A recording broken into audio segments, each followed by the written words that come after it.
What's going on, guys? Welcome back to another War Thunder video. Today we're taking out the German Tempest Mark V. This is the same plane as the British have, only this happens to be a premium version.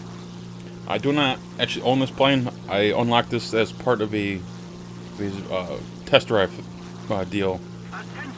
I traded in some war bonds to take this thing out, and it turned out to be a really good time because this is just after 1.57 has dropped, and no one's climbing anymore.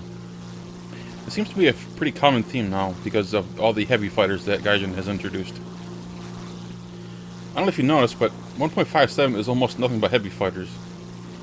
You got the P-61 on the Americans, you got the Do 335 for Germany, you got the Ta 152, which technically wasn't supposed to be a heavy fighter, but the flight model sucks so bad that's really the only thing you can do with it is ground pound. So people are strapping on their armored targets and going after tanks. And this match is a perfect example of that. Everyone is at like 500 meters. I'm up here at just under 6K. What the hell's going on? But that's fine with me because I'm in a Tempest, and Tempest really perform much better at medium to low altitude. So bring it on is pretty much what I was thinking right now.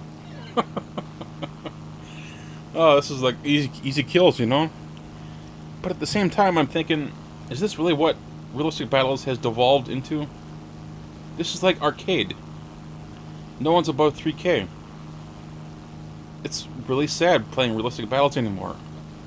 I mean, I hate to sound like a buzzkill, but I'm finding RB to be rather frustrating to play anymore because of no one's climbing. And I feel like 1.57 has played a really big role in that. All the inclusion of the heavy fighters. So many heavy fighters.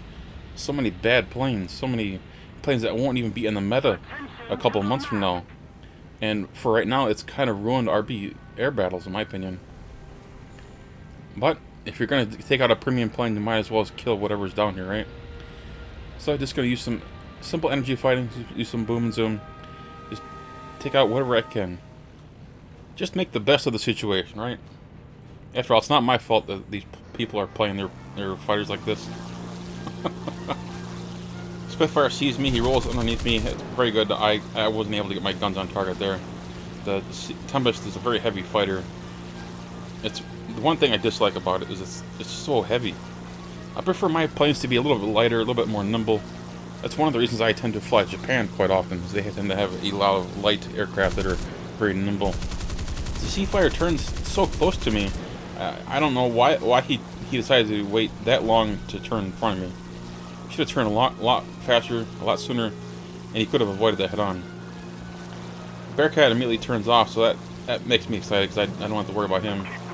So once he peels off, somebody turn around and go chasing after him.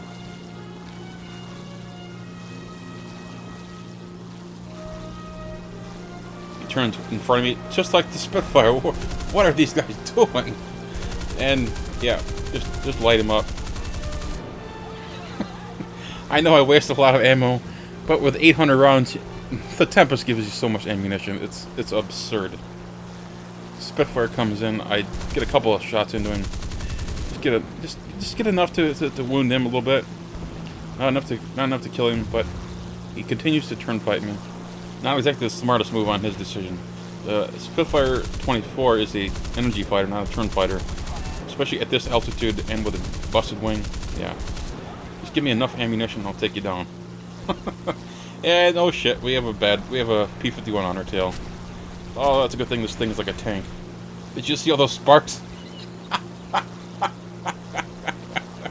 Oh, Spark Thunder. Oh, War Thunder, get your shit right. So the P-51, I thought he was going to zoom up, zoom away, do a little boom zoom. Instead, he's decided he's gonna turn fight me. Beautiful. I'm completely okay with that. I know I can't beat him in a turn fight, but what I can do is I can engage him in a turn fight long enough that it will drop his energy level to a state in which my teammates will be able to very easily pick him off. And that's exactly what happens here. You see off to my left side, D9 comes in and takes him out just a couple of shots. Just easy peasy. And that was pretty much this team. With the one Bearcat left up high, the one guy who bothered to climb. Poor guy. But this is what I'm finding in 1.57. I don't know about you guys. I haven't been doing very much 1.57 coverage because I'm not very happy with the planes that that have been introduced. Well, it's because of how their flight models were designed or how they performed in real life. Many of them just don't have much of a meta in the game, you know, long term. And what I feel like it's doing is it's frankly ruining RB. Like even German teams, usually German teams, especially at like say 5.0, 5.7, 6.0, that kind of BR, usually they're just dominant. But now you got the Tau 152Cs, you got the Do 335s, the ground pounding, and it's possible to win.